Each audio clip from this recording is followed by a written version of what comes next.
Craig, you want to take it away with the statement? Yes, sir. Due to the COVID-19 pandemic and state of emergency, this meeting is being held via live video teleconference pursuant to 2020 Senate Bill 150 and in accordance with KRS 61826, because it's not feasible to offer a primary physical location for the meeting. Thank you. Thank you, Craig.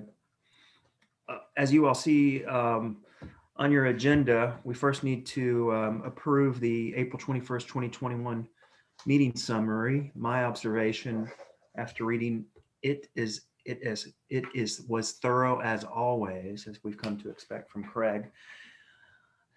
Was everybody able to review it? And if so, do we have any comments? And if not, is there a motion to accept the minutes as written? Everybody's speakers are off. I move approval. Second. All in favor, please raise your hand. Any opposed?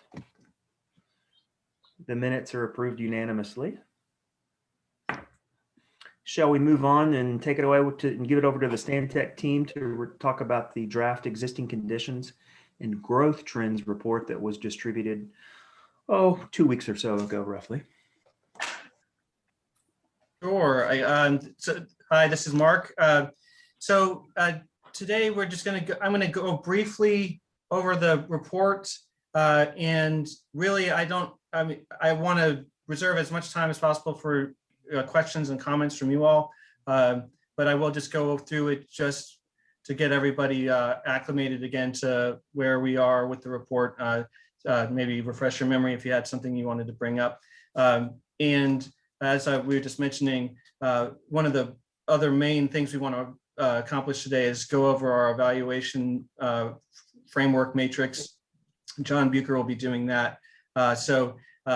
We may want to we will want to try to contain comments probably to explicit questions, and then leave the more the longer discussions type questions towards the end of the meeting, and that will help because I think if this really is all coming to a head with the evaluation of the various scenarios using the data that we have in this report, and so a lot of these things will be intertwined. So with that being said, I will say that I'll share my screen, and this should all be familiar or recognizable to you all because it is in fact the report.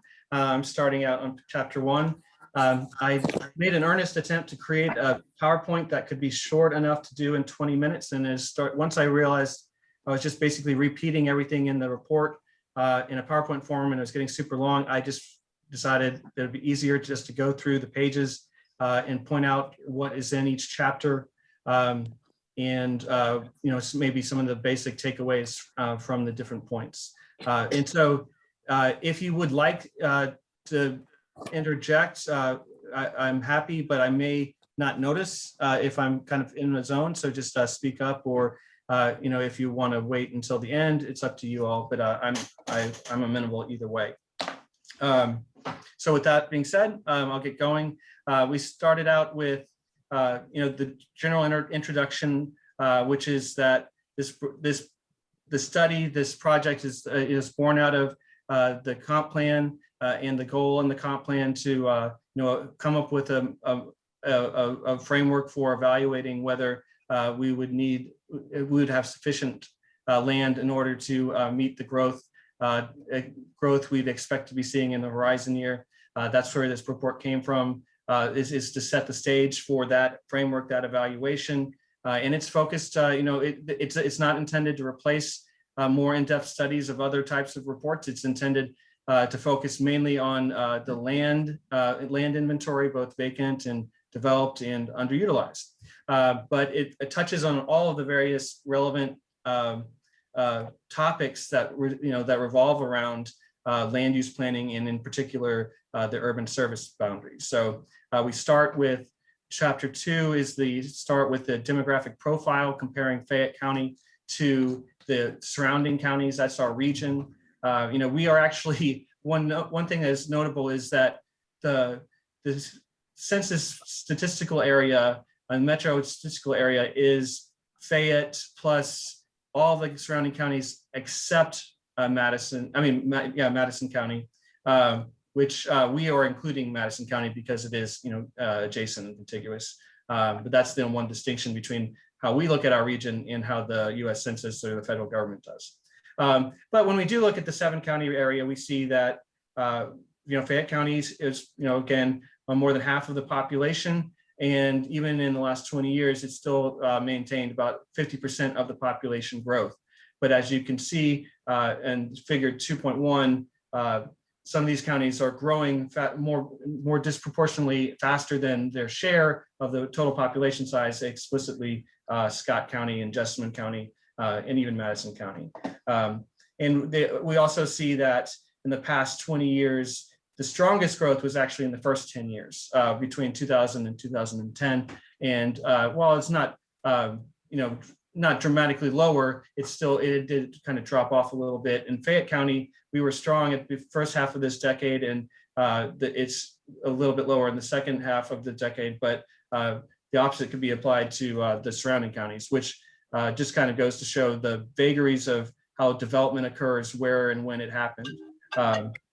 In terms of households, what we found is that Fayette County has a slightly higher proportion of people in their 20s and 30s, which you would expect.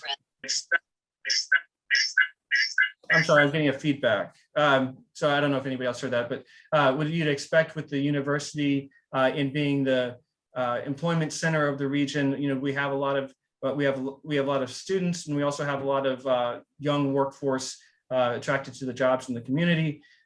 Conversely, the outerlying counties have more households with children and older householders. Again, the converse of that.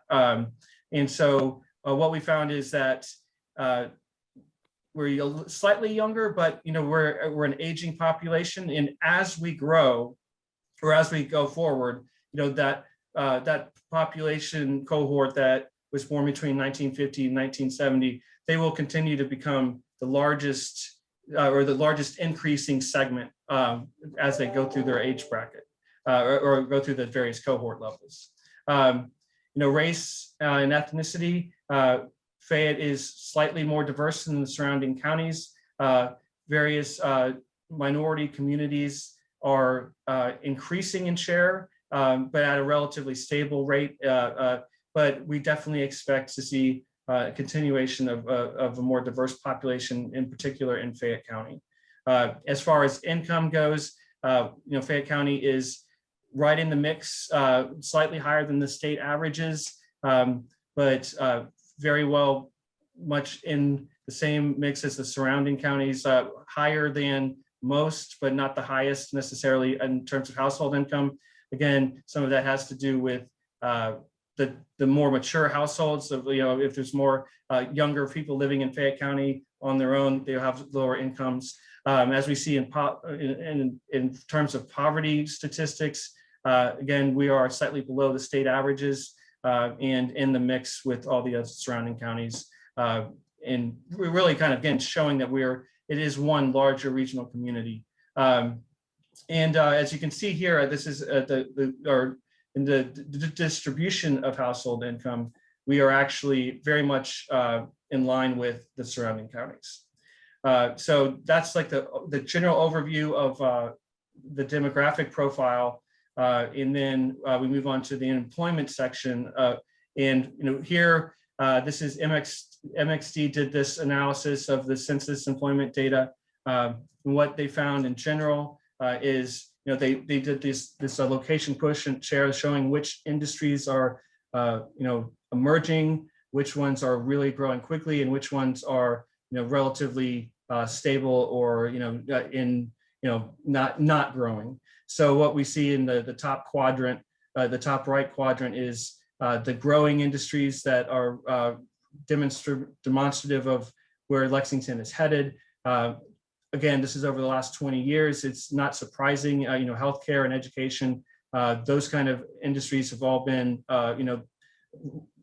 commonly growing across the country. In Lexington as a regional center, is no exception, especially with the university here, the healthcare and the education goes along with that. We can also see that the more the lower growing or the transforming sections are what we would expect in this day and era, manufacturing, government, some of those things. And then like retail is basically stable.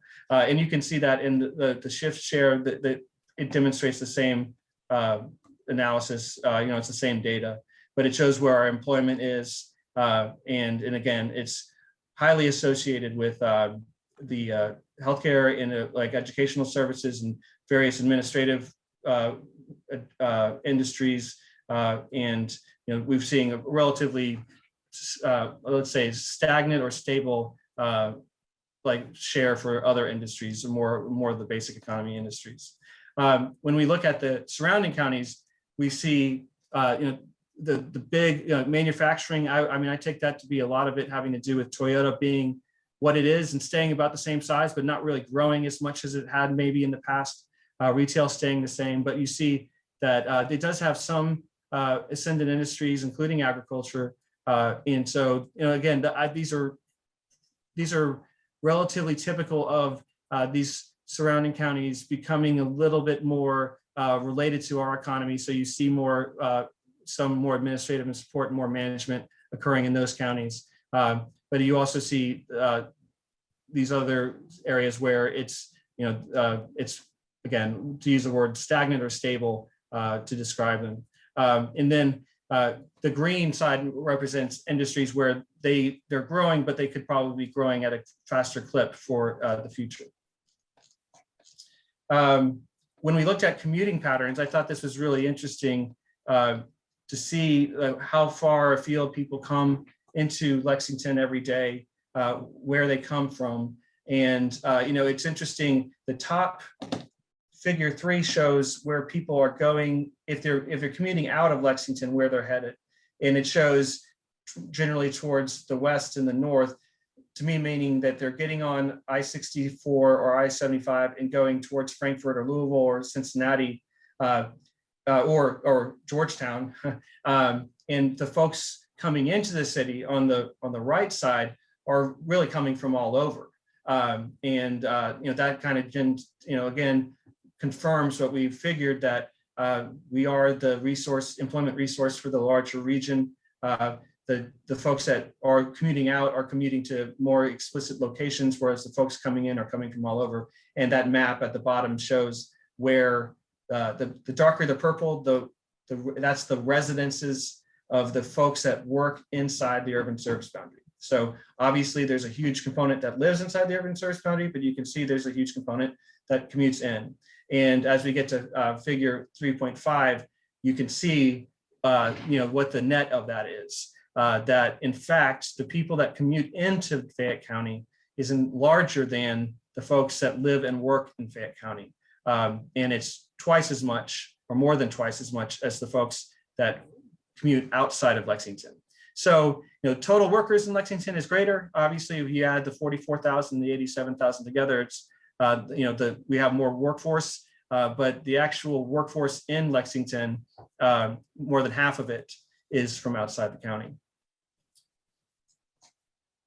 Now, I won't spend as much time on this section because we've been kind of going through this pretty regularly, but this is the putting into words everything we've shown in previous presentations on the land use analysis.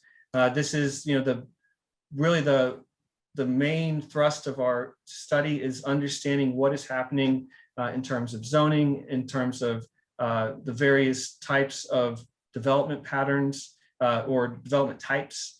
So it's a lot of statistics. And again, it shows how our breakdown of land use is occurring in Fayette County. Obviously, the vast majority of acreage is in residential uses, that the traditional R1 zoning designation for single family detached houses represents the largest share of the existing development of residential parcels.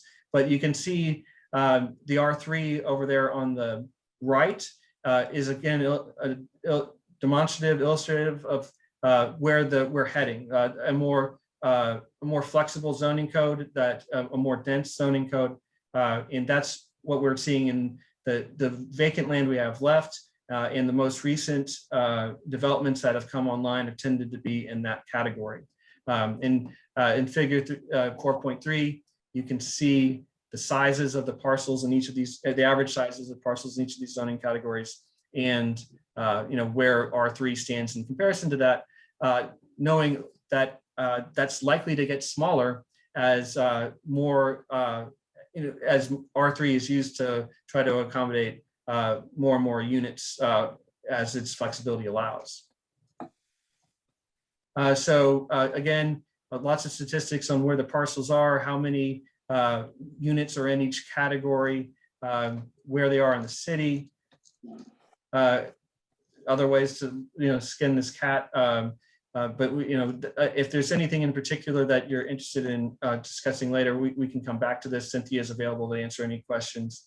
That we also did a very cursory description of the various sub areas that are in our development area. I won't go into what's in the descriptions, but we basically broke it down same way for inside the urban service boundary as the affordable housing study had used in the past. These are relatively, obviously contiguous, but intuitive delineations of various sections of the urban service boundary. And we then do some statistics breaking out what's in each one of those districts. And then our next section would be on the vacant land use. Really, this is where our focus is on determining how much area we have left. Again, statistics on what is in each category. As we've said before, we have over 5,000 vacant acres. For the purposes of this discussion, farm and agricultural land is considered developable according to the zoning that it allows, which is to allow some residential development. And so more stats on what's in the vacant land and by again, including stuff that we know has been changing over, including the dairy farm, and what would be allowed total in those units, or what is in those acreages now, I guess I should say, in this page. And then other vacant properties where they are. So again, there's a lot of stats here. I don't really know which ones are what you guys want to focus on, but we can always come back to it. And so chapter 5 is about the housing stock itself, or the housing, housing is, as we can tell from the land use, the largest consumer of land. So therefore it's primary to what we're talking about. As you can see in table 5.1, we have more than half of the units in the city or in the region, and they include the vacant units that may or may not be available. There's half of vacant units are probably not really available for occupied housing. So we focus mostly on the occupied housing units as the basis for what our housing stock really is in terms of capacity. And as you can see in 5.1, what in the past 20 years, as far as housing starts have occurred inside of Fayette County, we see the transition from single family to multifamily occurring. And this is in no large part due to the availability of land, but also just the increased demand for multifamily housing inside the urban service boundary.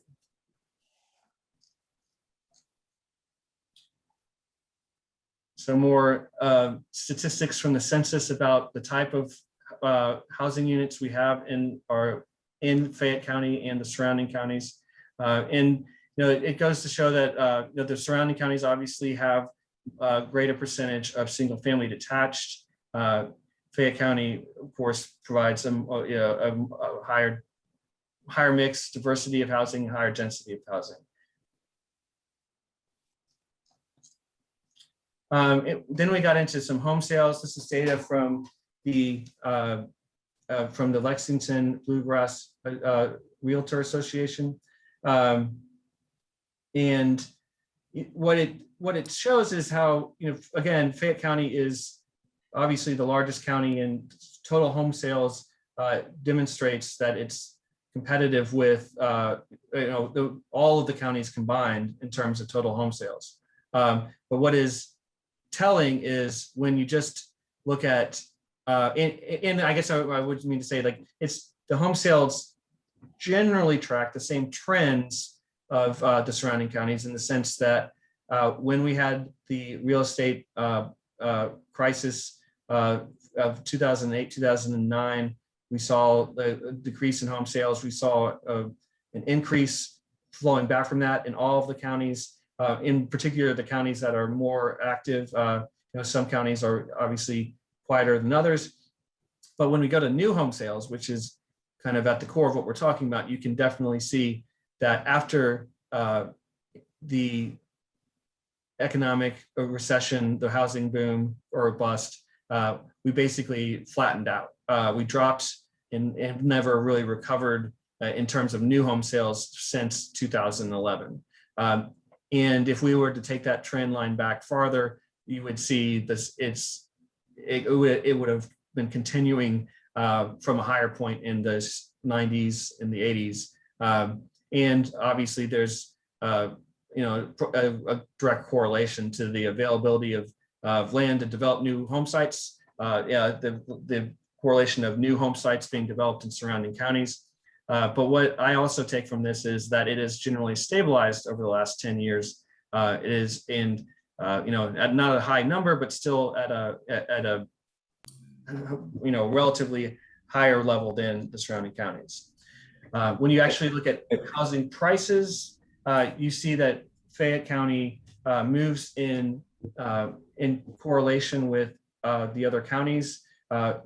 Rising housing prices is not something that is unique to Lexington. It is going all over, anywhere where there's a stable to vibrant economy, and in particular in the last 5 years, we've seen a rebound in, especially as the millennial generation entered the prime home buying phase of their life. The demand for housing is high, and we've seen that reflective in the prices of homes across the country, and of course a lot of other aspects as well. But it does show that Fayette County is not acting in any uniquely different way in terms of total home sale prices for the medium sales than the other counties. Again, tying us back into one large real estate market. Same thing applies for single family homes. And really where you finally see some distinction, of course, is in the new single family homes. As this chart illustrates, for some of these smaller counties like Bourbon County and Clark County, the number of new units themselves available for sale in any given year will dramatically affect the median home price. So they're probably worth throwing out as far as a reliable measure of what happened in any given year. But for counties like Fayette County and Jessamine County and Scott County, we can see that it's a more intuitive trend line of increasing sales prices for new homes, with Fayette County near the very top. That's in blue. And that, again, not surprising, because we would expect that the new homes coming online in Fayette County, due to their location, due to the amount of demand to be here and the amount of supply available, would be at the high end of that range. And so that's what this chart shows. But it also shows in the next chart that for first-time single-family homes for buyers, again, we're back in that range of at the top of the region, but not behaving differently than the region as a whole. As terms of housing occupancy and cost, these are census data statistics.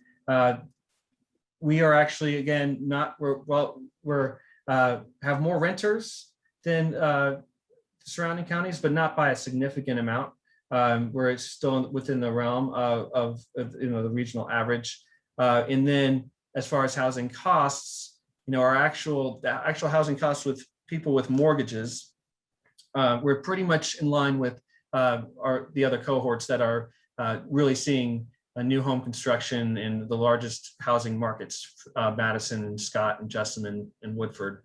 And then our rental costs are also in line with the surrounding regions, just slightly higher than average.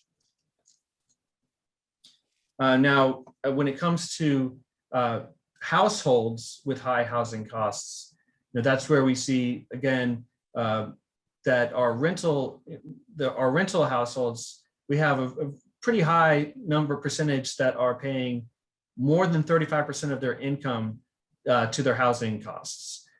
This is, again, you can see it's not dramatically different than the region. I know Madison County is right up there with us, in Jessamine as well. I mean, to some degree, you can make the case that if you have a large student population with very low income, that's going to be a higher percentage of their housing costs. So with EKU and UK, that could be part of it.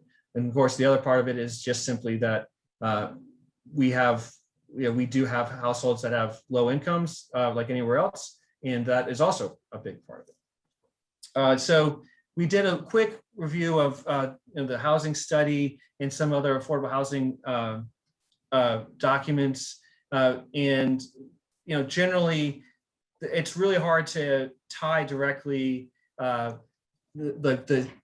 availability of subsidized housing to the urban service boundary, but there's so many other policy issues related to that.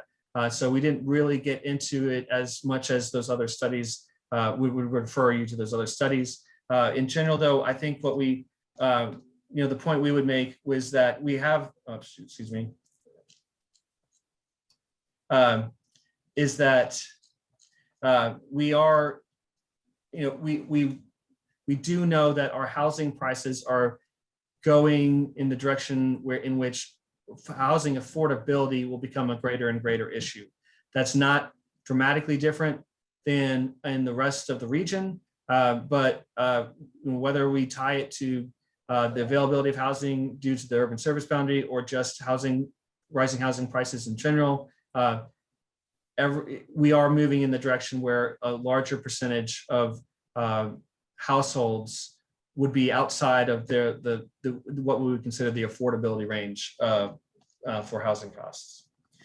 And so in chapter 6, we go through the commercial development analysis. Again, this is stuff we've talked about before. Lexington is still the main location for industrial land, or more than half of industrial land. And as we, gosh darn it, I have to remember to use this. As we continue to look forward, we see that we've basically had a stable, stable increase and relatively stable vacancy rates for comparison for industrial land. But of course, the challenge is available space going forward. For office, similar situation. We have the majority of office space. 84% of all office space in the region is located in Fayette County. And again, we've seen a stable rise in the inventory with the vacancy rate relatively consistent over the past 8 years or so. Hey, Mark, this is Ann. I do feel like that we need to touch on the effects of COVID with office space. We need to do something there to just have a piece in there pertaining to that. It was on national news last night, talking about office space and the transition that we're seeing now nationwide. So I think we really need to have a piece of that in the project as well. Absolutely, I will make a note to put that in. Well, I will get to that a little bit more into that a little bit later. Not necessarily COVID, but the premise of the future, growth trends. This is, definitely doesn't really capture COVID in the data here because it basically was very much towards the data was pretty much collected probably. Although I guess it still had most of 2020. Anyway, retail. Similar story. Hey, Mark, I'm sorry, I tried to interject earlier and was muted. Do you want to talk through things that we've already passed, or do you want to go through things that as it's coming, or as we kind of? Well, no, we can, I'm almost towards the end of it. So maybe at this point, we'll just go through and, Okay. But if you had an explicit question or point, then that's fine too. I think on the office, just as we were kind of interrupted here, my query is that, a lot of office is also not necessarily a regional drive. It's more of a national drive or a broader out of state. I think Lexington competes with Louisville, Columbus, Nashville, Atlanta, potentially. So just trying to, while I appreciate that, yes, we're between Madison County and Bourbon County here, I don't know that they're necessarily a similar comparative set as we might, in market comparative set. Okay. I hear you. I don't think, our chamber, for example, recruits across this entire region. So to actually differentiate ourselves or where we position ourselves relative to a broader comparative set, I think we need to look broader than just the region. Okay. I understand your point. I guess the issue was more of how our inventory compares to like where inventory could go if it wasn't in Fayette County. But I understand your point to be like, how do we compare as far as office markets like to like versus, or the other places that have large office markets. Right. And it feels like on all of our vacancies, we're still missing like a sublease component of it. Which again, I feel is pretty substantial, especially in the downtown market. All right. Okay. So we have a similar breakdown for retail. We can see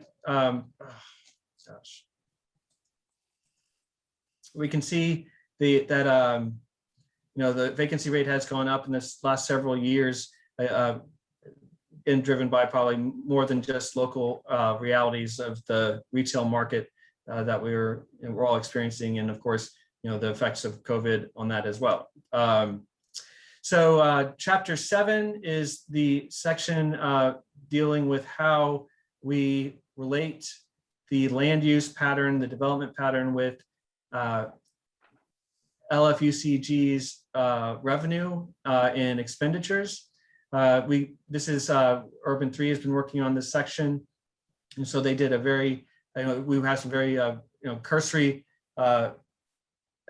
summary of where money is spent, or where LFUCG's revenues come from, and then more importantly in table 7.2, breakdown of how those revenues break down along development types. And one of the big takeaways is in figure 7.1, which is basically a representation of that table. You can see in orange how much of the revenue of Lexington comes from, at least from land use revenue, not fees or things that's not associated with development per se, but how much of that revenue comes from the actual occupational license fee as opposed to property taxes. So again, it also shows how, for obvious reasons, if it's an occupational license fee, it's collecting it off of employment revenue, or that it's coming from places that are large employers. But it does illustrate the point that LFUCG's finances are very directly tied to the employment market in Fayette County, and that's not unusual. That is what it's like for all of Kentucky. So if we look at the on the right, we can see the map of how revenues can be depicted in a three-dimensional setting for just property taxes. And again, property taxes would be expected to be higher downtown and for like intensive, dense areas of the city with expensive commercial property. But when we actually look at the occupational license fee, we can see a similar pattern there as well, but with some striking, distinctions based on where, where people are collecting, where the city is collecting those fees. We can put them together in the next graphic, and that shows when we combine them that what we expect the city makes most of its money in commercial areas, downtown, the university, the commercial districts around New Circle Road. And then we did some kind of default pro forma breaking out how things are spent on the infrastructure. But basically it's generally a per acre. If you averaged out the costs of all the various aspects the city spends in expenditures and compared it to where it's getting its revenue, you could see in this final graphic that these are the areas where the city is making up the most of its revenue by comparison to what it's spending. So it's basically, as the table describes, it's the water line that says what would you have to be in order for the city to be breaking even. It breaks even. It's not a value judgment. It's just simply say the city breaks even where there's large employment, and that's obviously at the locations where we would expect to see them. Finally, on the existing condition side, we talked about infrastructure and community facilities. This is again pretty cursory at this level, but we wanted to try to hit on the things that we would tie into land use and the various things we would look at in our evaluation. So one is transit accessibility. Where is development located along transit lines? How much of the population is served by transit or transit accessibility? We do also have paratransit. It's a federally mandated program for paratransit services, and the law requires that they only have to provide it for folks that are within 3/4 of a mile of a transit line. But given the compactness of the urban service boundary, Lexington provides it throughout the county. And a lot of that is just simply because it's not that much more different than that footprint isn't really that far out of the way since it's relatively compact. So we go through where our water and sewer line coverage is, and we can see where it's not in like expansion area 1. These are hard to really keep updated. That's one of the things we found was trying to get the most current coverage to show how it's expanding into the various expansion areas. But we can see like sewer coverage is probably an example where we do have better data. Where sewer goes, water is also there. And you can see that still there's large parts of the expansion areas that don't have sewer coverage as of yet, particularly expansion area 1, and even parts of expansion area 3 and 2. We go through schools again. The school system does not actually have to be inside the urban service boundary. Their requirements are specific to state statutes about the number of schools that they need to have and how they can develop them. But obviously we wanted to show where the existing infrastructure for schools was, and that's what is shown here. And then same thing for police and fire. Most of this is demonstrates that it goes where the human beings are. So we would expect to see new facilities as necessary, depending on the population concentrations. Similar with other community services, but one thing we could probably not expect to see tremendous increases in is in park space inside the urban service boundary, given the given what we have left. Let's see here. So moving on into the actual growth trends, we basically are laying out how we would expect to consider growth into the future. One of these charts demonstrate how in the past 20 years, the compound annual growth is distinguishable by each county. And it shows that Fayette County is very typical compared to the region, but of course it should be because it makes up a large part of the region. But obviously we are growing way faster than Kentucky itself. We're growing faster than the smaller counties. And you can see that the rate of growth is greatest in Scott and Jessamine County, but you can see that their growth rates in the past 10 years are still much lower than they were in the first 10 years of the century. As far as how we would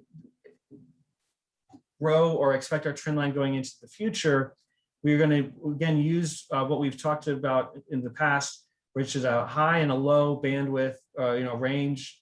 The high being set by the Kentucky, in this case for residential households, the Kentucky State Data Center, which is basing their estimate on a more like a 20-year growth trend line from the 2000 census.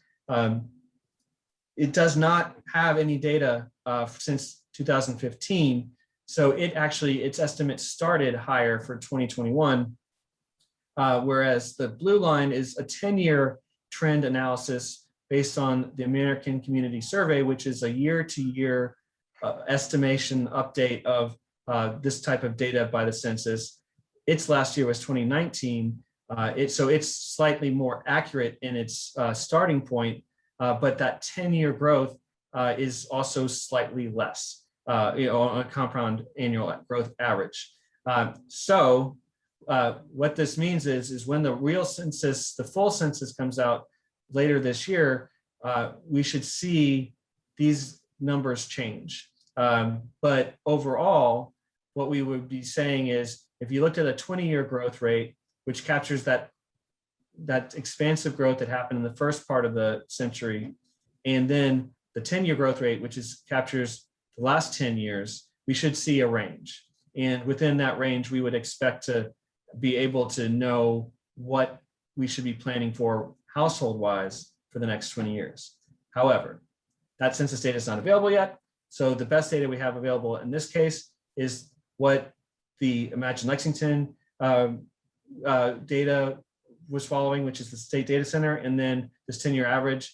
And so that implies between 27 and I think 41,000 new households in Fayette County over the next 20 years.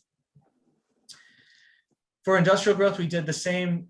Basic approach. Just took the increase in inventory for a 20-year period, the red line, and then a 10-year period, the blue line.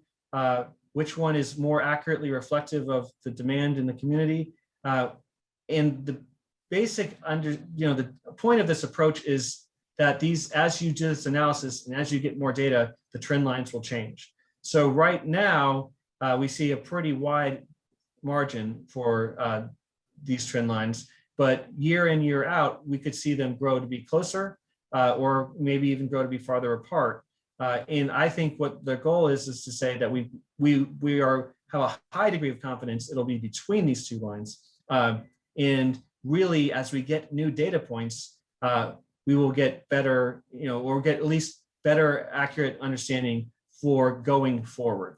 And I think that's going to be especially important for the case of industrial development, simply because the dairy farm property is so critical to the future supply, and it's not online yet. And when that becomes online, how quickly it sells will really inform whether we're closer to this red line or this blue line.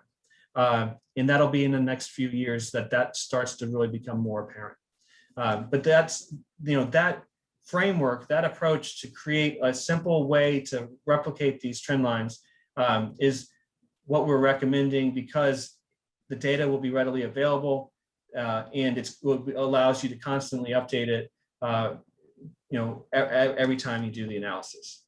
So obviously industrial growth as the analysis demonstrated, there was a lot of industrial space created in the first part of the millennia, and then it tapered off after the real estate recession and never really came back stronger, with any renewed heft, and that's why there's such a difference. And we will know if it's just because there's not enough available land, or whether that's just really the economic trend going forward.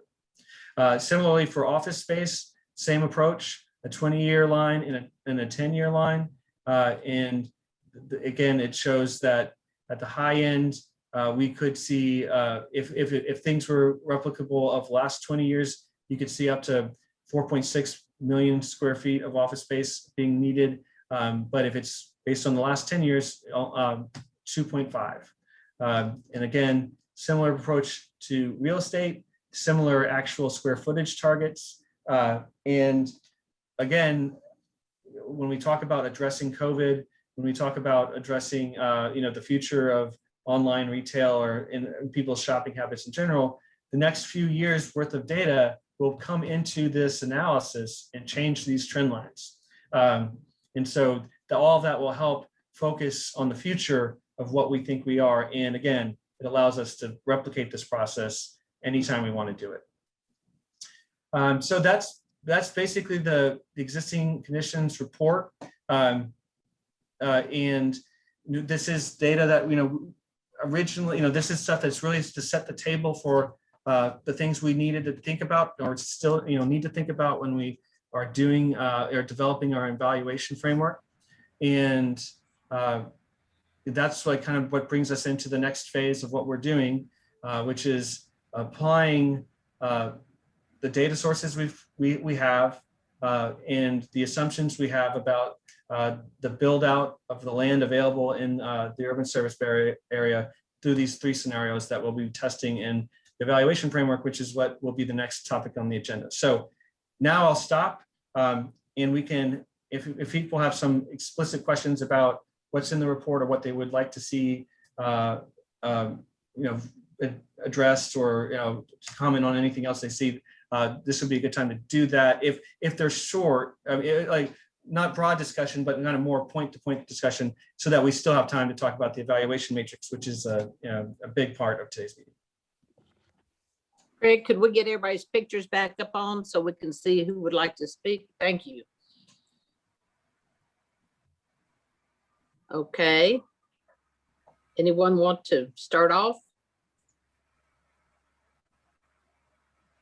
I'm very impressed with the data, Mark.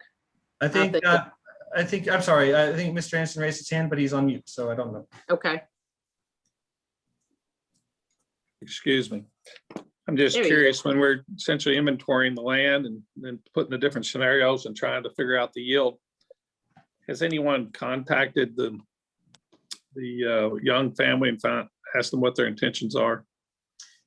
Well, we had a meeting on a separate project that you might be familiar with, Mr. Anderson, and that question did come up, and we got the response that I was expecting, which is they don't know they don't have explicit plans yet, because they're still trying to navigate how to deal with working with the city on the exactions program procedures with sewer.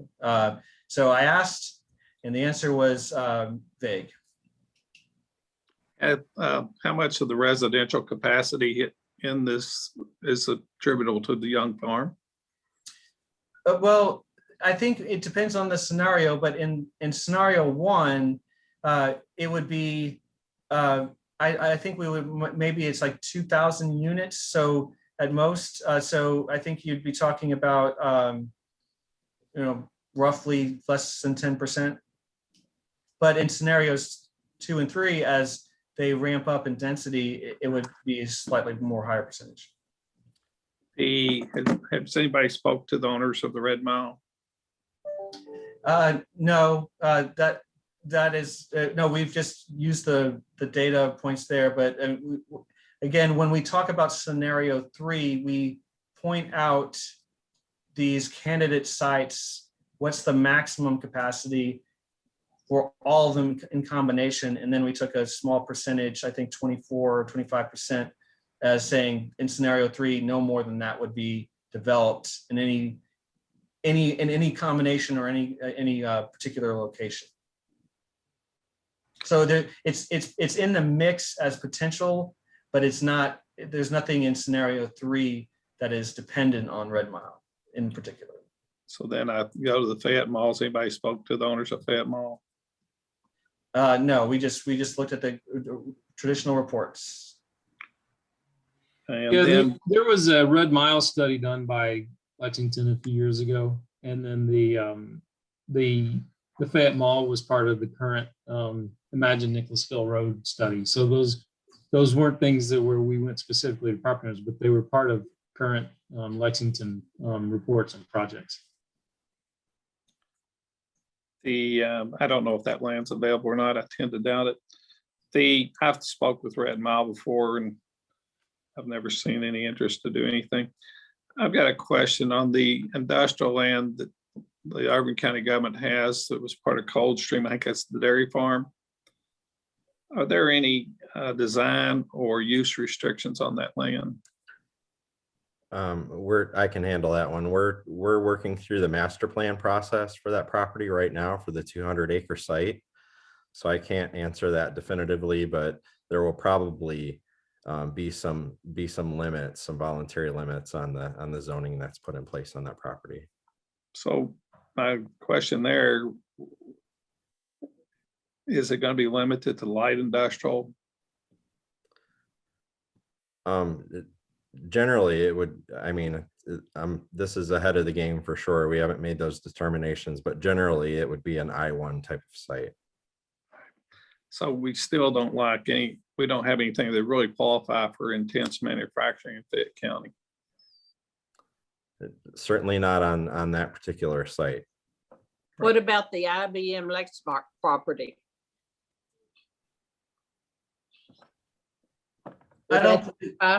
I think that's more I2. I think it's light industrial. Okay. And that's a good property. It has some, It's a great property. yes, it is. It has some, I don't know how to tactfully say it, soil contaminants. All right. There may be some environmental issues there that are going to restrict that. I am proud to announce, I've always said the White Farm wasn't really available. Today it is available. Yep. 30 acres for $10 million. So I don't know how available that is, but I did see a sign go up. I've been over there many a time and got run off the front porch with a shotgun. And I can't take it at that price and do anything with it. Where is that property? It's on Richmond Road at Whitehaven Golf, driving range. It's on Yorkshire. I threw my back out over there hitting golf balls, just try to get in front of the guy so I could talk to him. Haven't gone over there and hit any more golf balls. Dennis, there has been a discussion on the projections that we're going to see in the next portion about also doing a projection without the Young property included in it, just for analysis. I'm just real concerned. Today there's a housing shortage in Lexington, and real estate is local. It's a local market. It isn't a national market. And we're going to see housing prices escalate 3 times as fast as family incomes. And that's going to hugely affect affordability. And, the availability of land, the land is the basic ingredient needed for development. And, it's in short supply. I have no doubt that this discussion is going to get more and more in depth in future meetings. If there's no other current comment, I'm going to propose that we move on to the evaluation framework overview, as there's a lot to cover there, and I think it's going to generate more comment. So I guess, Greg, to be clear, this is still a draft form. So if we have further comments about this draft, then should we submit those, or we'll just save them for another follow-up conversation? I think we need to have, if it's not today, in the near future, another session where we have open comment in regard to Okay. it. Definitely in draft status is my opinion. Okay, that sounds good. Then I will, I guess, reserve my comments till a future date and look forward to the conversation. So thank you. Mark, you want to take it away with an evaluation framework overview? Sure. Actually, I'm going to hand this off to John Bucher, and he'll lead us through that discussion. Thank you, Mark. I'm in. Thank you, John. All right, I am going to share if I'm allowed, and it looks like I am. All right, is that working? Can you all see that? Yes.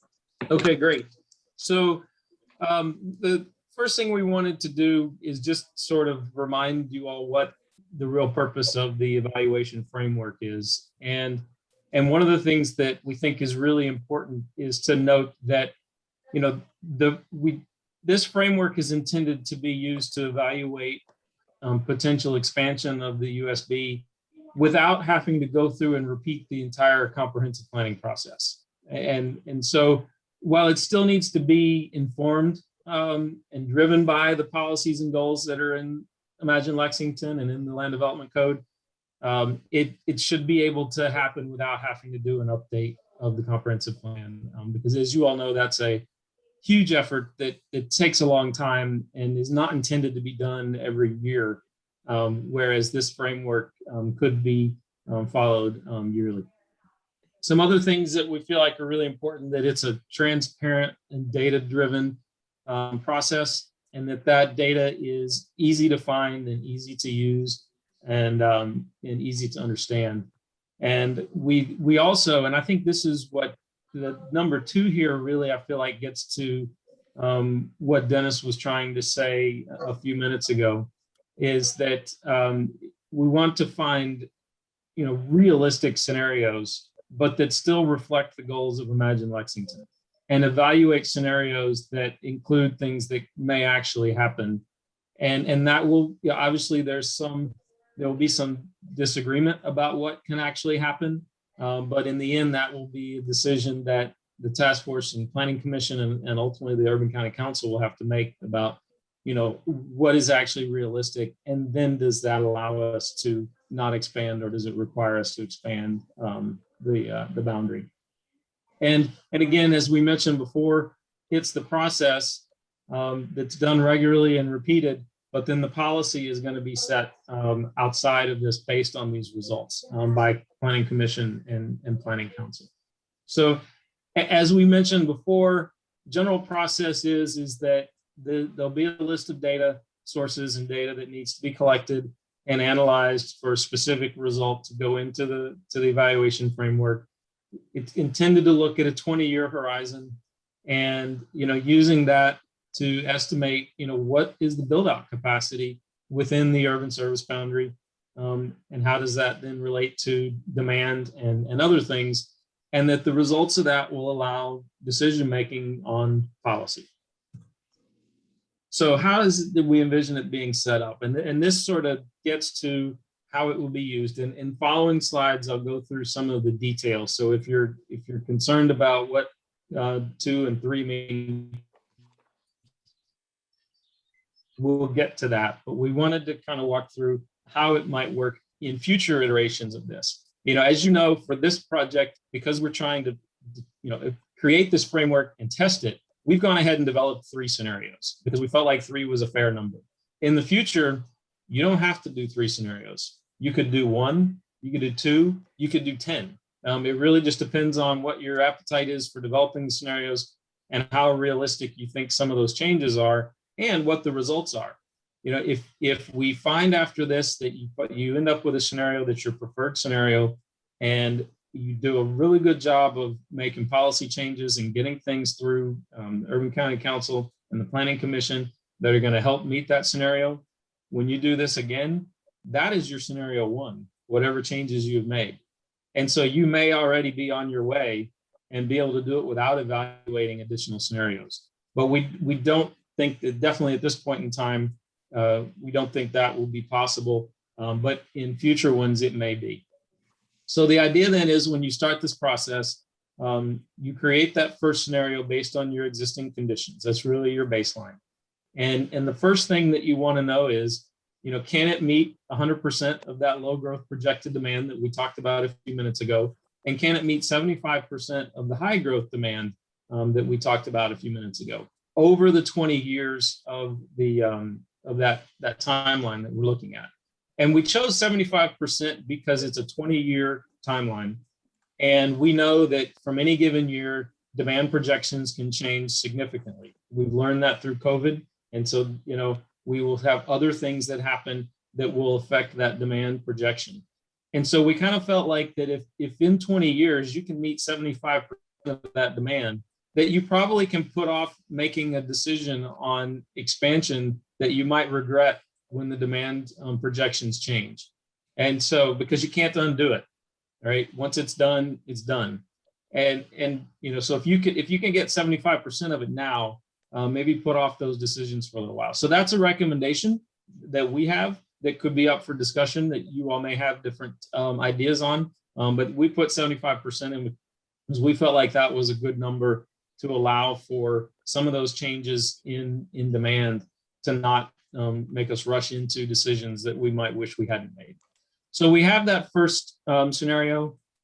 If it meets those demand requirements, 100% and 75%, then we'd go on down to question 2. If it doesn't meet those two thresholds, 100%, 75%, then we'd want to go back and create the second scenario. And it's going to be a bit more intense. It's going to probably require us to do things that increase the capacity that's there. That could be zoning changes. It could be knowing that you're going to have to implement additional programs to incentivize infill development. Could be any number of things. But that if you get to that point, you've got to make some changes that are going to increase capacity. And then if you still have a no, then we feel like you might give it a third go. And we feel like these are good faith efforts at what can actually be accomplished. And I know there will be debate about that. But the idea is that the scenarios include things that actually could happen and are within the bounds of the goals of the comprehensive plan. If you get to that third one, or whichever one you feel like is the furthest you can go, then you're probably going to say, you know what, we need to expand the boundary. And so we need to look at scenarios that specifically address the areas that those scenarios couldn't. And so you're going to know, based on how they score, if you couldn't meet demand for residential units, or if you couldn't meet demand for industrial square footage. And if those are the things that you couldn't meet demand for, then those should be the things that you allow proposals for to expand the boundary.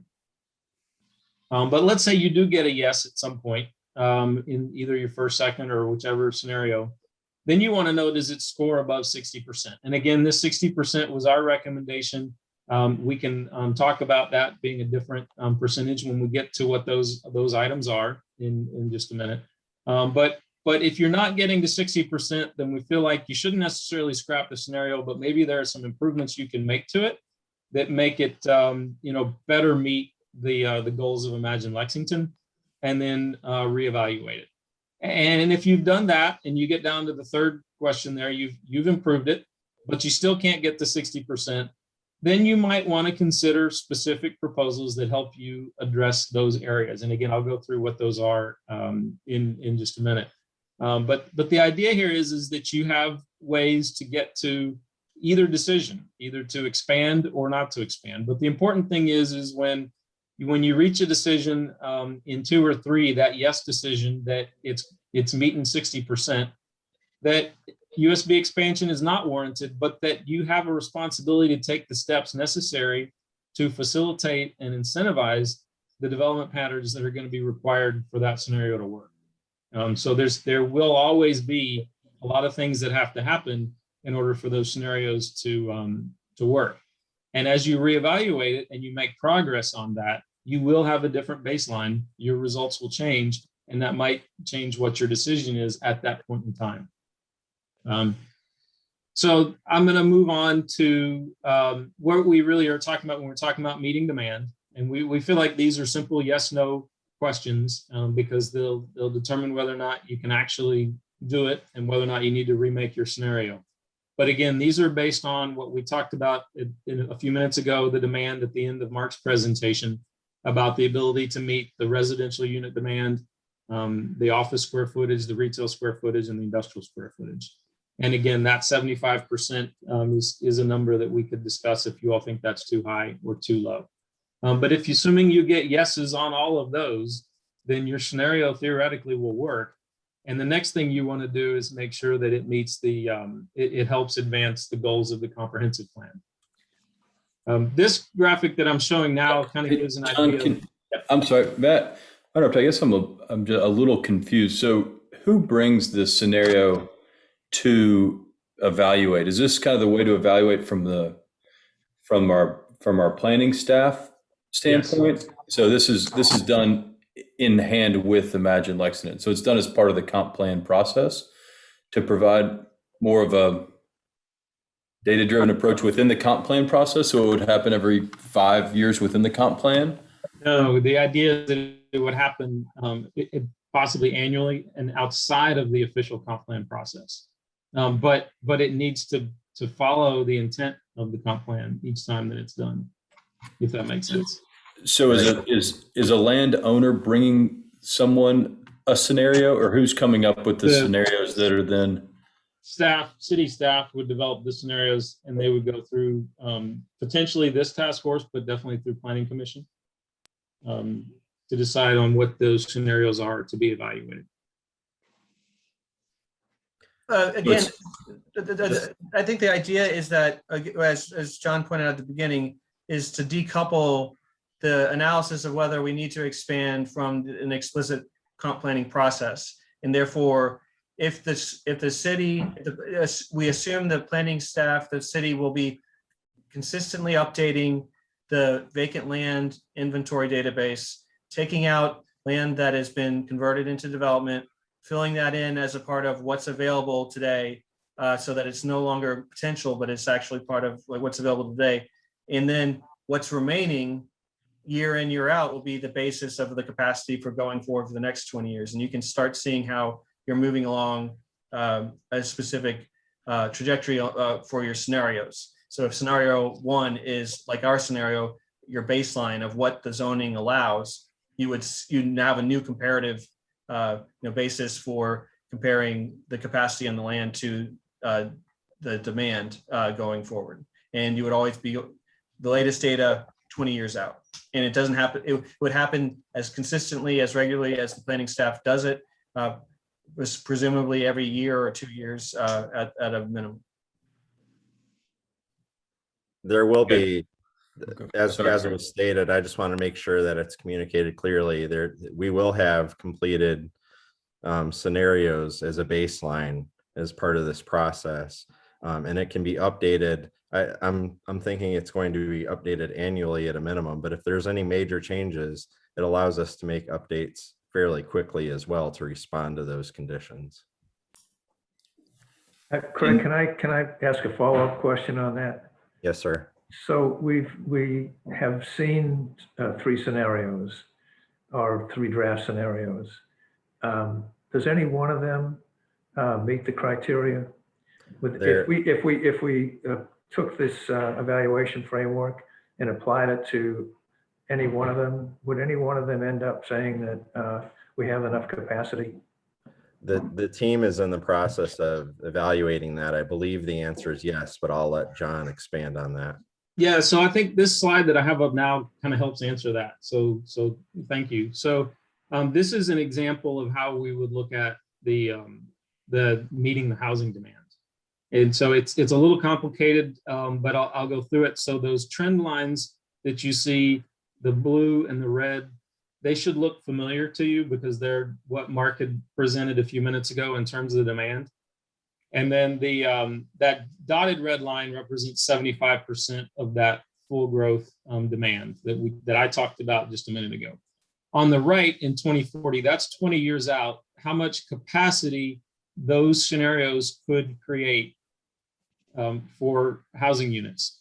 And so the green one is scenario 1, which is your current baseline. And these are the real numbers.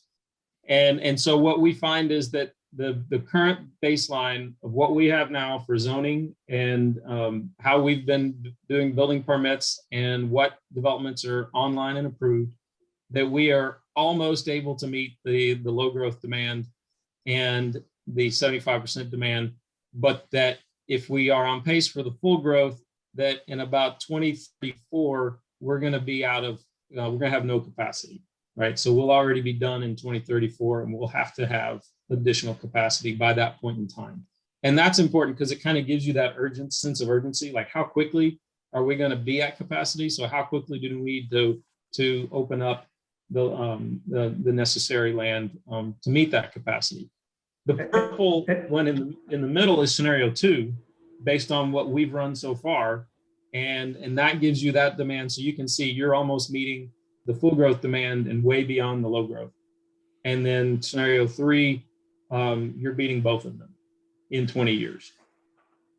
And then does the scenario, it basically talks about policy. And the assumptions are that if we adjust policy, that the appropriate development will follow. Is that correct? That's the theory, yes.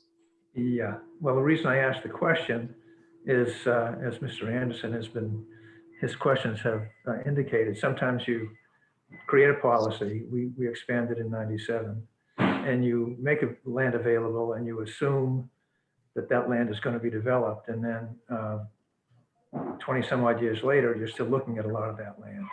So, Right. So, yes, I Yeah, think we okay. would agree with a point that Mr. Anderson made several weeks ago, that probably future expansion should be done by someone proposing how they're going to expand in a way that helps meet the city's goals, rather than the city saying this land's available, hopefully you'll use it. But that again would be a policy decision that would have to be made later on. And I guess is there any community engagement on the policy decisions, or is this, is there like the conversations we have around Imagine Lexington, or how does that play into this, or is this just scenario evaluation? The recommendation And community engagement. The recommendation is there's community engagement around the scenarios before the final scenario is chosen. I see. So the engagement's around the scenario as opposed to maintain or not maintain. Yeah, I think that's sort of what we wanted to get to, was to have something more than just, I don't want you to expand, I want you to expand, in order to make that decision. So to answer the original question then, about the 3 scenarios that we've developed. So we just did the one example for today's discussion, but I'll go ahead and give you an overview of how we viewed them. That the scenario 1, which is your current baseline, is not going to meet the demand for housing, and it is not, at least in the high growth, it's not going to meet 75% of the high growth, but it will meet the low growth. And that scenario 1, our baseline, is not going to meet 75% of the projected industrial square footage demand. And in terms of the next set of Imagine Lexington factors, scenario 1 only gets about 7% right now. And that's based on how we've set up that scenario to date, which could of course change based on feedback. Scenario 2 we scored on our own just to test the framework, and it meets all of the demand for the across all the categories, but it only scored, I think, 50% on the Imagine Lexington goals. And so our recommendation would be, yeah, sure, it meets demand, but we'd recommend that you try to make that do a little bit better in terms of meeting the goals of Imagine Lexington before you approve it. John, could you share that with us? I'm having a hard time kind of walking mentally through with you. Okay, let me go to the next slide. That may help. Okay. So this is how we intended to score based on whether or not the scenarios advance Imagine Lexington. So these all come, and I have a table that we'll share when we send you out the framework, but it made the slide too many words on the slide for you to be able to take it in. But all of these tie back to a specific point in Imagine Lexington, a specific policy goal that's laid out in the comprehensive plan. And so then each of those we proposed for now a weight or a number of points to give that one, recognizing that some were probably more important to try to meet than others. So because we wanted to start just for discussion's sake, we put all of them at 2 on a 4-point scale. So some could get 1, some could get 3, and some could get 4. And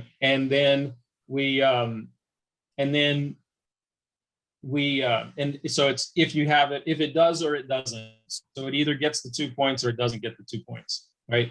But we decided that providing safe, affordable, accessible housing was very important, and that needed to get full points if the scenario worked towards that. We decided that maximizing development on vacant land within the urban service area was very important, because that's the reason that we're all here, and that if it could do that, it deserved maximum points for that. And then if it has a positive impact on LFUCG finances overall, then it could get maximum points for that. And again, one of the things I want to point out, and we said it in the report, but I want to say it again, in terms of the finances, we understand that single family housing with various size lots are important to the type of community Lexington wants to have. We also understand that those are overall a drain on finances. So the idea is not to never have those. The idea is to know that you don't have too much of that and then can't afford to service them, that you have enough of the other types of development that actually generate revenue so that you at least have a balance and then potentially have positive revenue. So that's why we wanted to make sure we had that one in there. The rest of those, again, they all come from Imagine Lexington, but we felt like the task force should weigh in on how many points each one of those get. So when in scoring those, as I said before, we felt like the scenario 1, as we have it designed now, doesn't get very many points. That scenario 2 gets about half of them. And then scenario 3, I don't think we actually scored that one, but we think that it probably gets about 80 to 90%. Because the difference is that in the scenario 3, it really prioritizes infill redevelopment, as opposed to scenario 2, which prioritizes higher density development on vacant land. And I guess just to make sure we're clear, we haven't done a formal evaluation yet because we wanted to get your approval of the framework first. Right. But we definitely have tested how, the workability of it. So while we have some general ideas of how it would fall into place, we don't know for sure certain anything. And one of the reasons why we don't is we'd like to get your feedback on the things that are highlighted in yellow. What should these questions be weighted differently? Is there another question in particular that you want added? And the threshold of 75%, is that where we want to land on that? Is the threshold of a passing score on the second half of the framework, is that where we want to land? I mean, obviously a 60 is a pretty easy passing grade, but it's also, I look at this as, 2 general parts. There's one that's very, very specific about capacity and demand and meeting capacity and demand. And then the other second half is, how is this development scenario reflecting the goals of the comprehensive plan that's in place?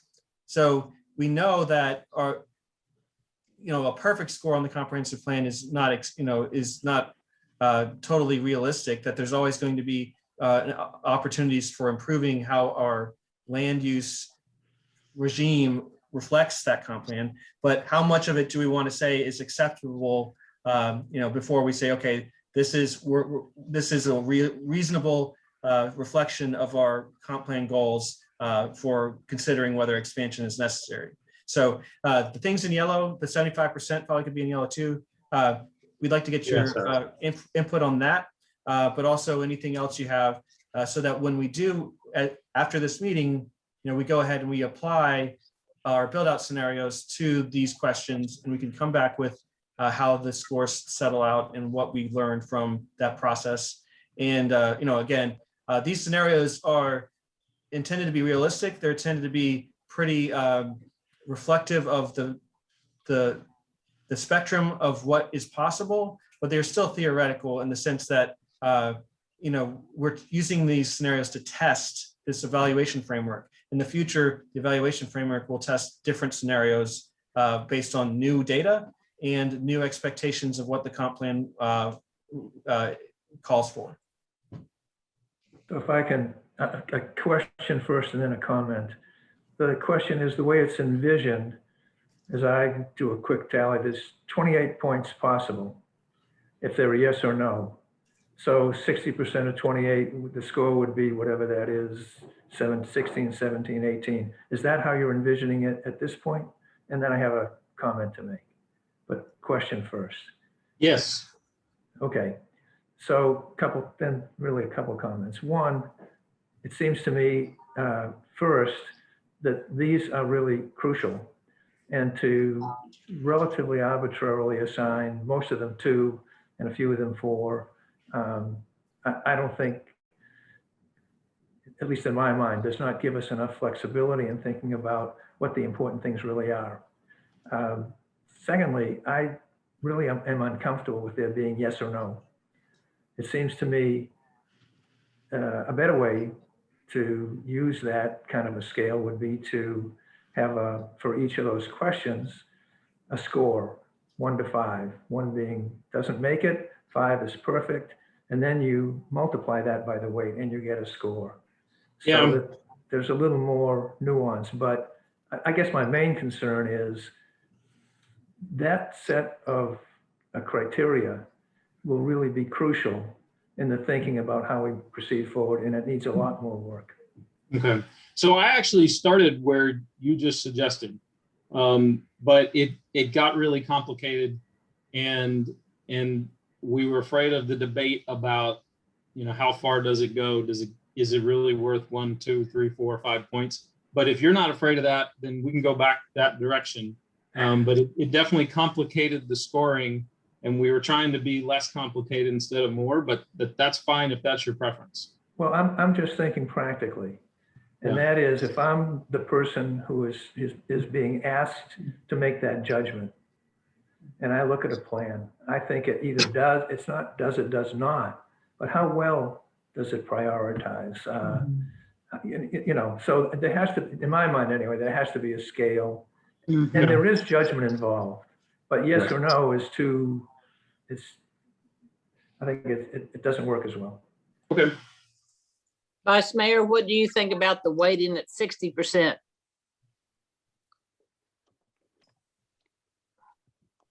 I think that's a question that can wait till the very end. When we Okay. look at how the scenarios that we've got score and what we think is appropriate, but I don't have a strong feeling about it at this point. It's all a question of taking the information that we're going to have and looking at how, if we score it now, what does that tell us? And given that, where would we like to set these thresholds? But I don't have that information yet. Okay. Mr. Vice Mayor, I agree with what you're saying. It seems too cut and dried, and we're dealing with a huge county with a lot of geographic diversity therein. And to make a wholesale yes or no on that score sheet is, I think it misses a whole lot of the complexities with this community. First off, I'm still trying to absorb the report and the data, and to move through these thresholds and these scenarios. I'm still not sure that I completely understand how they're going to connect with the comprehensive plan goals and objectives. Because the goals and objectives are, I mean, some of them can be implemented through regulatory means. I mean, the goals and objectives are not, do we need more land? Do we not need more land? It feels to me a little oversimplified, but again, I don't think I understand it fully. Excuse me. I don't understand how this is going to be separate from the comp plan. That's, to me, that signals chaos. I thought this evaluation matrix would inform subsequent comp plans, but not sort of side by side the comp plan. So I find this very confusing. Don, if I'm not mistaken, it's to support. I heard John say it was going to be separate from the comp plan, that it was not part of the comp plan process. Okay, so there's, I guess, I'll try to explain that a little bit better.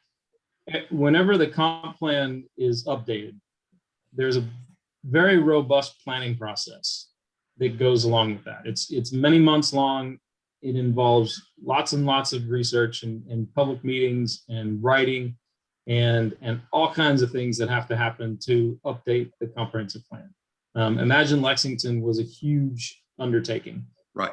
The idea then is that you don't have to do all of that in order to make a decision about whether or not the urban service boundary should be expanded. The decision should be informed by the comprehensive plan and compliant with the comprehensive plan, but you shouldn't have to repeat that entire process to make a decision about if, when, and how to expand the boundary. That was the idea. That was the guidance that we got from city staff. So I don't know if that helps explain it, but it's not necessarily separate from the comp plan. It's just separate from that robust planning process that happens when you do a full update to the comprehensive plan. Yeah, it's essentially implementing the goals of the comprehensive plan, but in the way it's been presented today, where it's a little bit more bite-sized, if you will, where you can absorb it and evaluate it. And the importance of that is really the annual update, or whatever that frequency ends up being. It needs to be clear and straightforward enough to where everybody can understand what they're looking at and how it's being evaluated.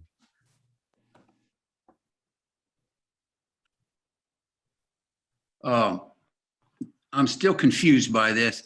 How would the public participate in this? How would they? This would be ministerial within the planning staff. They would say, well, it's time to expand, and this is what we're going to do. That seems chaotic. I believe the way I look at it is this is a tool for staff when the planning commission says there's a question about how much land we have, like when do we need to expand? And they say, well, instead of you just coming up with a novel analysis that we haven't agreed upon, use this analysis instead. So it would be still the updating would be consistent, updating the databases, updating the build out scenarios could even be maintained in that regard. How much vacant land do we apply for scenarios 1, 2, and 3? They could keep that relatively up to date with what the new data coming in on the ground is. But the question of when to expand or not expand, the actual debate on the policy would still originate from the Planning Commission, from the Urban County Council, the same places it always has, and that's where the public participation would be.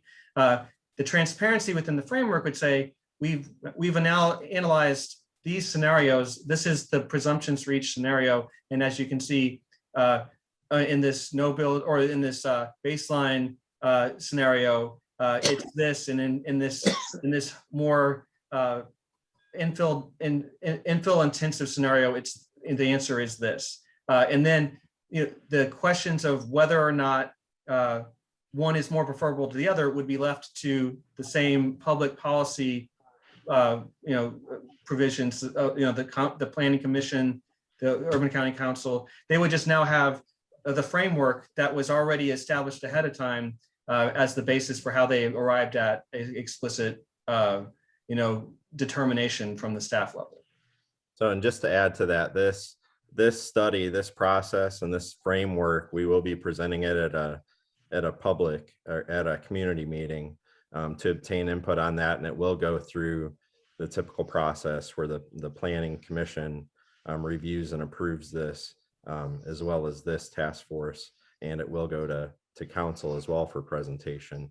So, and as Mark said, any future amendments to the plan, to the boundary, would continue going through that typical process. It would still go before the Planning Commission and so on. So we would not be, we're not proposing a process that removes some of that opportunity for public comment. But you're Frank. potentially suggesting, say, an expansion of the urban service boundary maybe every 6 months or a year, if you can justify it, rather than in a more orderly comp plan process. I'm coming up with comp plan. I was on Planning Commission when we Sure. did the 1997, the 96 expansion, so I'm very familiar with it.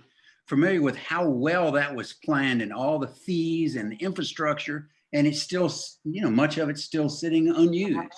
And so we're pitching, well, let's expand because we can't develop that. I just don't quite Sure. understand this.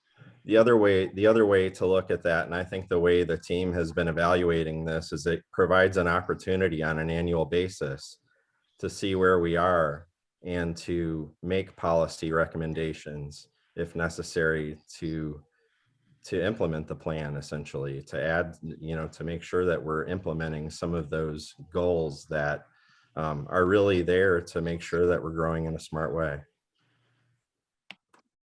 John, can you put back the goals and objectives matrix, please? And maybe we can get whoever's, thank you. Yeah. Is that this one or No, this one? that one. Oop. So yes, no for all of those. And if it meets this, 60% or, 75% is a C in my classes, then, we go forward or we don't go forward. So that's what you're asking us today to do so that you can model this for us. Yeah, so there's really two things. There's multiple levels. So one would be, is 75% of the high growth projected demand, is that threshold okay in terms of we can put off a decision to expand the boundary that we might regret later? Or does it need to be lower or higher than 75%? And should that be just a simple yes, no, in terms of evaluating the scenario? Because the reason we were saying these should be a simple yes, no, was because it doesn't really make sense to give up or to present a scenario where you haven't tried to actually meet the demand. Right. But John, 20 years is a huge horizon. And as we saw with COVID, things can change in a matter of weeks and months. Which is why we like the 75%, because it allows us to say, okay, fine, we're only getting to 75%, but next year the demand projection might look better, and we would decide at that point we shouldn't expand, but it's too late, we already did. Got it. Okay, so at 60% or 25%, that will provide us some window of time, per se, to anticipate. Is that what you're envisioning? In terms of this one, in terms of the demand, it gives you that period of time, and that's what this one is. It helps answer this question. Right. Okay, fine, if we agree on this scenario too, which is pretty easy, we think, you're gonna meet well over 75% of that projected high growth demand.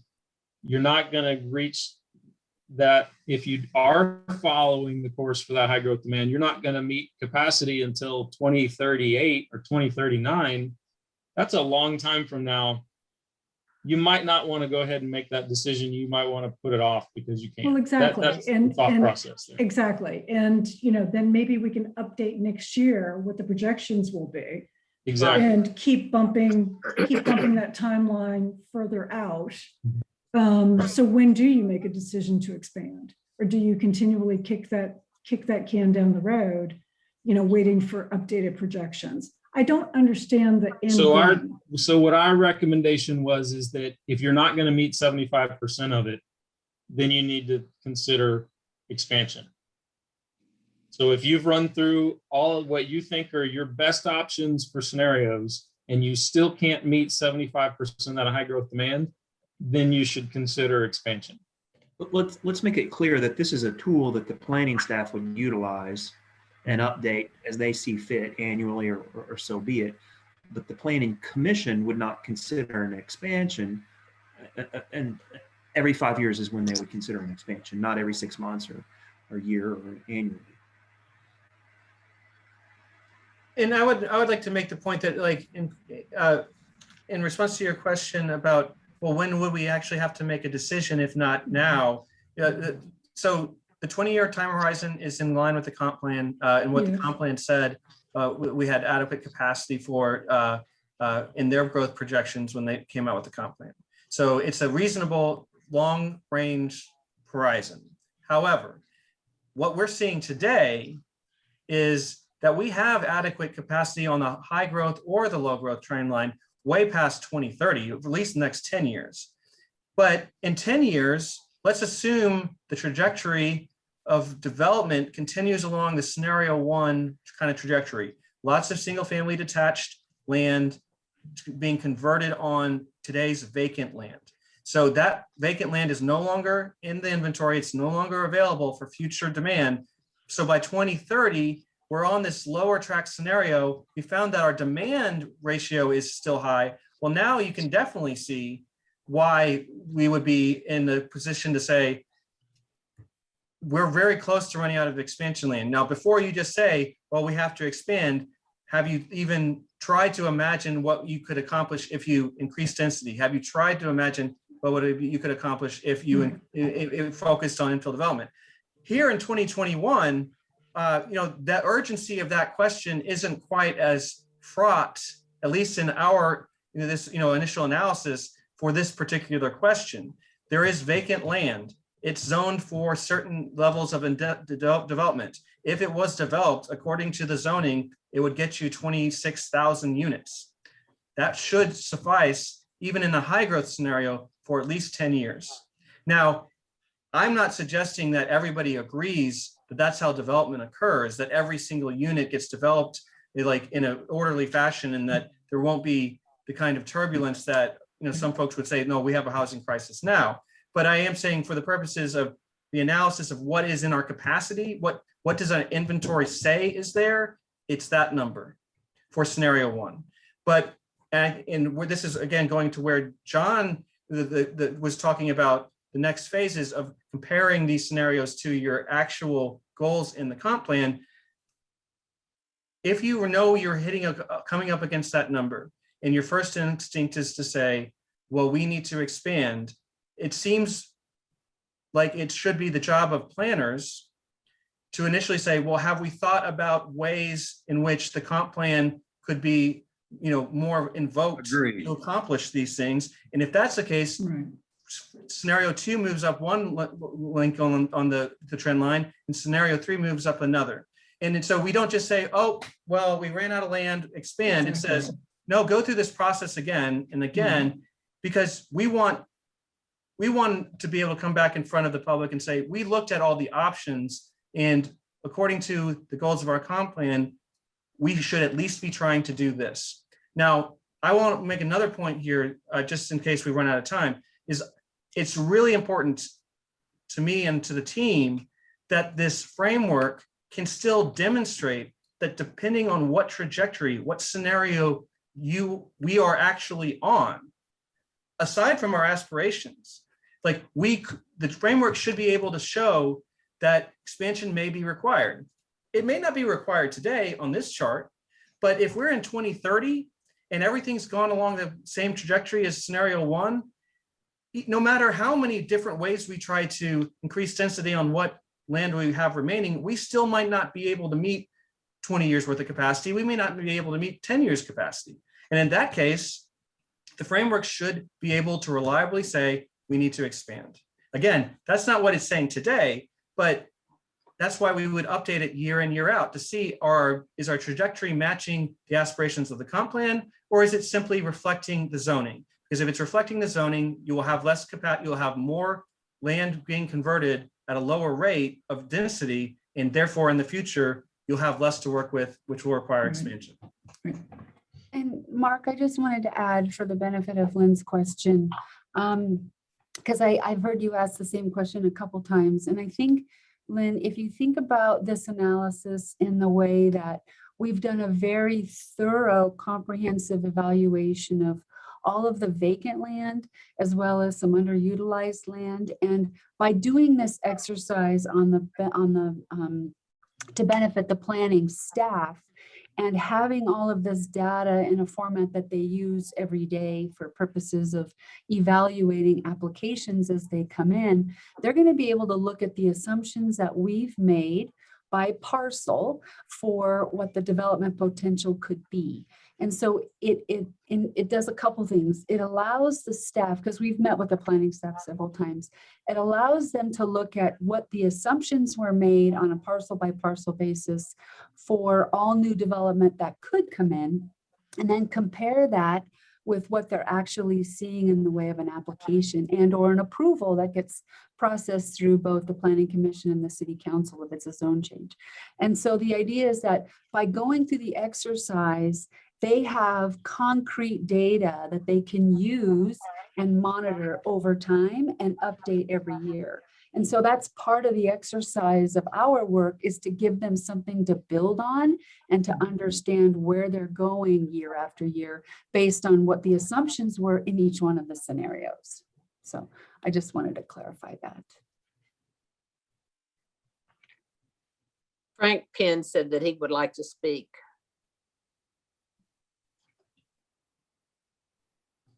Frank, are you there? How about it? Can you hear me now? Yeah, we got you now.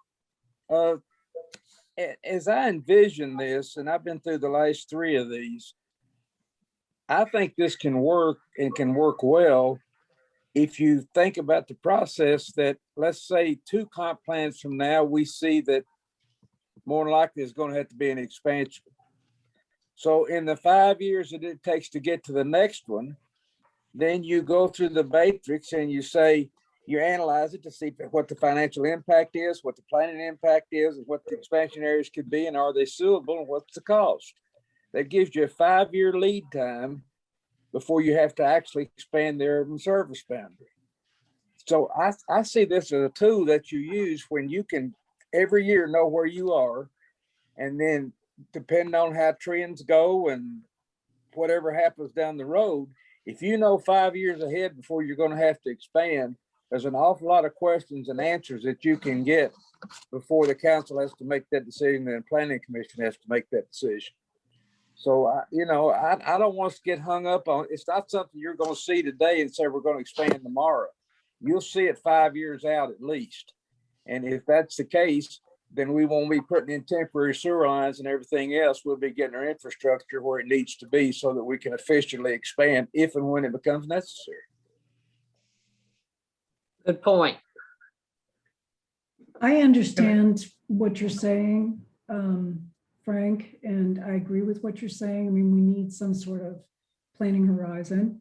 But where I'm getting bogged down is thinking about maybe I'm getting stuck with the scenarios that I keep thinking that if someone comes in and they want to do single family housing, but our matrix shows that, the evaluation framework shows that we have more than enough single family housing. And we know that from a fiscal perspective, single family housing doesn't work. What we really need is office space, because, that means job growth, which means, revenue associated with jobs. I'm just wondering about how this will be managed on a day-to-day basis in dealing with development applications. And I don't need concrete answers right now. This is a lot to take in. It is. And you know, I'm blown Yeah. away by the detail that was in the report, but then this is like a leap of 4, you know, beyond kind of absorbing what was in that report. So I think quickly, Lynn, I think it's important to note that this evaluation framework is not intended to be used to evaluate development proposals that come in. That this evaluation framework would inform policy decisions that then might impact how you evaluate and what development proposals get approved. But this would not be used for individual development proposals. No, can't be. Right. And conversely, once development, development plans come in and are approved, they would inform the next update of this process, if that makes sense. It gives us more data to add. And they into would the also be process. taken off the unavailable land. Absolutely. If I can jump back in again. It seems to me that, excuse me, that the first task is developing widespread support for the set of data that we have and their reliability, because that's been a part of the motivation, I thought, of setting this whole thing up, was to avoid the debates that we always get into about available land and Right. et cetera, et cetera, et cetera. Yep, I agree. So to me, that's first level. I think the only way we can get to that is in fact by testing out scenarios against that data and see if it gets us where we want to go. And then, at least in my mind, we can look at the criteria and the weights and see, and the percentages, and see if we can basically agree, at least first here, and then more widely, about what is appropriate. But I don't think we can do that until we do some of the testing, because I can't make a judgment about 60% or 75% until I see exactly how that would play out. So I'm looking forward to the next stage of the conversation, which I presume is where we're going. That's a nice segue to a discussion I'd like to move on to, and we can come back to this if you all feel like we've got the time. But right now, we've got meetings established on June 23rd at 1 p.m. and for a task force meeting discussion, consensus regarding framework and indicators. And then we've got a July 21st meeting at 1 p.m.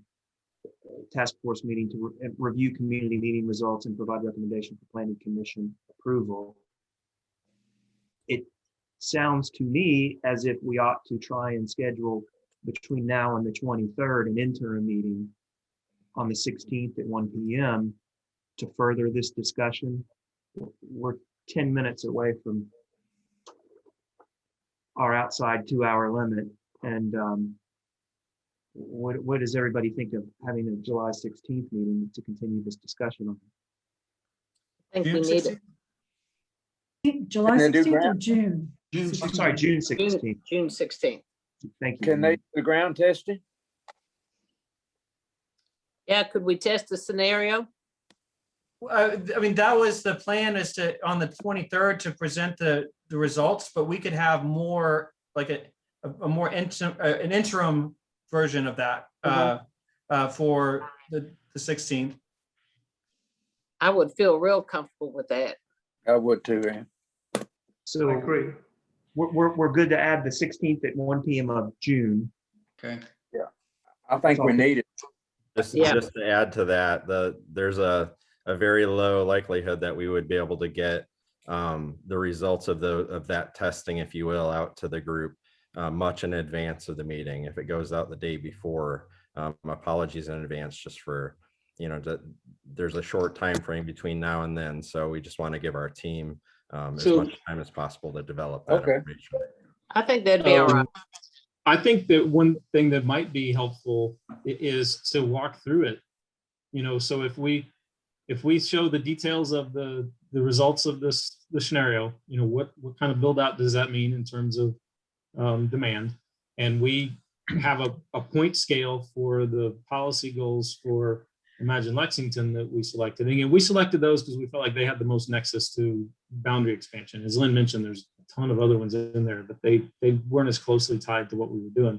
But if we develop points for those, we could, as a group, take each scenario and say, okay, this is how we would score this one, this one, this one, this one, and then walk through that decision-making process we would make, and then move on to the next scenario and do it that way. It might help people understand how it would work.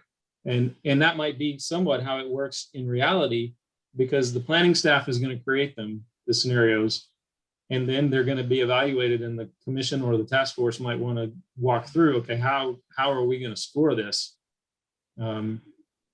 Potentially. So it could be a good test run for that. Better now than later. So we're in agreement the 16th at 1 of June, and then June 23rd also. And then at some point in the near future, potentially July the 7th, to have a meeting where, and I'm sure there's attendees outside of this panel that are chomping at the bit to make a comment right now. But do we feel like that by July the 7th, we can have a meeting with the general public and accept public comment? Sure. Yeah, can I make one other suggestion for this next week to simplify it? Mm-hmm. And it may or may not make sense to other folks. And that is take one, maybe the middle scenario only. Yeah. Let's not do 1, 2, 3. No, I agree. I agree. The middle one, see what it tells us. And You'll then, do well to get that done. Yeah. For the June 16th meeting, would you also like time at the beginning of the meeting to discuss the existing conditions and growth trends report? You had discussed wanting to revisit that as well. Do you want both of those on the agenda, or do you want to focus on the framework next week? I think they both need to be on the agenda. We need to have open discussion on both topics. Okay, thank you. And then that begs the question as far as at what point does it's currently labeled a draft, at what point do those existing conditions get placed, uploaded onto the website so the general public can review it in preparation for the public meeting? After the 16th. To facilitate the existing conditions, if we have specific questions, should we submit those prior? That might just be helpful to try and That would be good. Yeah. I think that's a great idea, Price. Sure, if those could go directly to me, I'd be glad to make sure that those get addressed. Great, thank you. The only other comment, and I'm sorry to interrupt, but the only other comment I wanted to offer is we were originally looking at July 7th for the community meeting. With that being a holiday week, we don't want to limit the participation that we have in that, and so we may be looking at the beginning of the following week, which would be,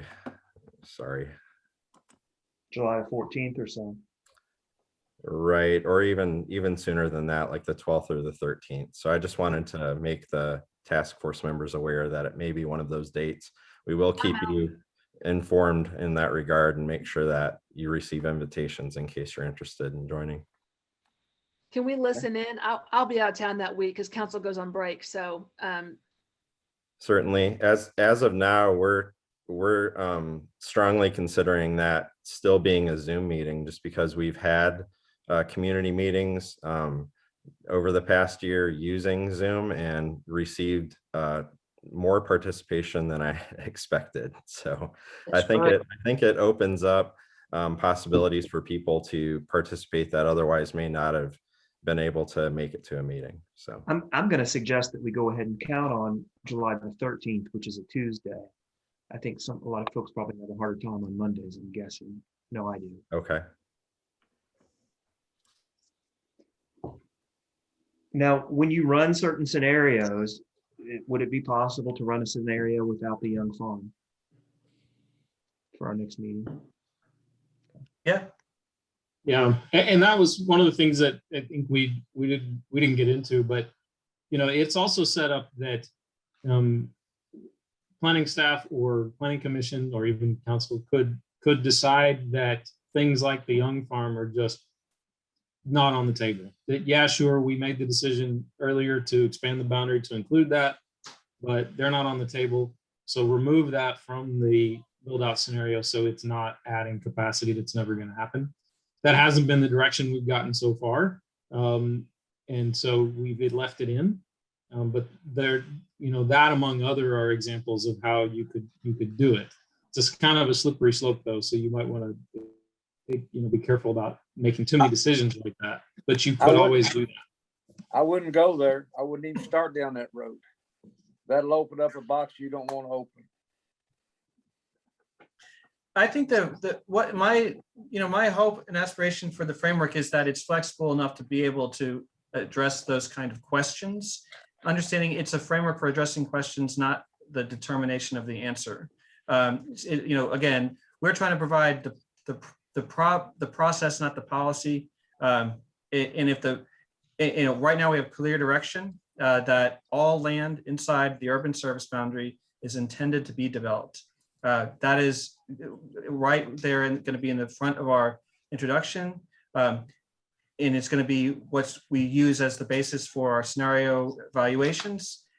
However, the framework should be able and is certainly capable of taking a specific parcel or parcels and redesignating what the development plan is for that. And to that degree, just to show the flexibility of the framework, I have no problem showing you what would change as a result of that. But again, we're not going to deviate from the principle that when we are calculating capacity for development inside the urban service boundary, we use the land that's inside the urban service boundary. That's what we've been charged with doing. And that's our foundational premise for where we start. And that's where we're going to stay. Mhm. I agree. Could we possibly look at the 12th of July? I've got a major conflict on the 13th. If that's a possibility. Make that work. And everybody else? Yes. What's that, a Tuesday? That's a Monday. Put it to a Monday. That's all right. Thank you all so much. And ideally, that would be an early evening meeting. So we would schedule it maybe around 6 p.m. or something like that. But I'll get that nailed down a little bit more. Okay.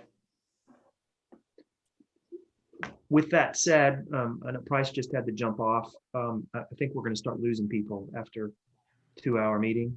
Would you all be all right if we adjourned and continued our open discussion at the following meeting? I think this is very promising, guys and girls. I feel so good about where we're going. I truly do. Just one request. I've been trying to track the different dates and times. Craig, would you make sure shortly you send out what we've agreed to in terms of the calendar so that I can get it on? Certainly. I appreciate that. Thanks, Craig. I need it too. Thank you, everybody. Thank you Great all. work. Thank you. Thank you. Appreciate it. Bye. Bye-bye.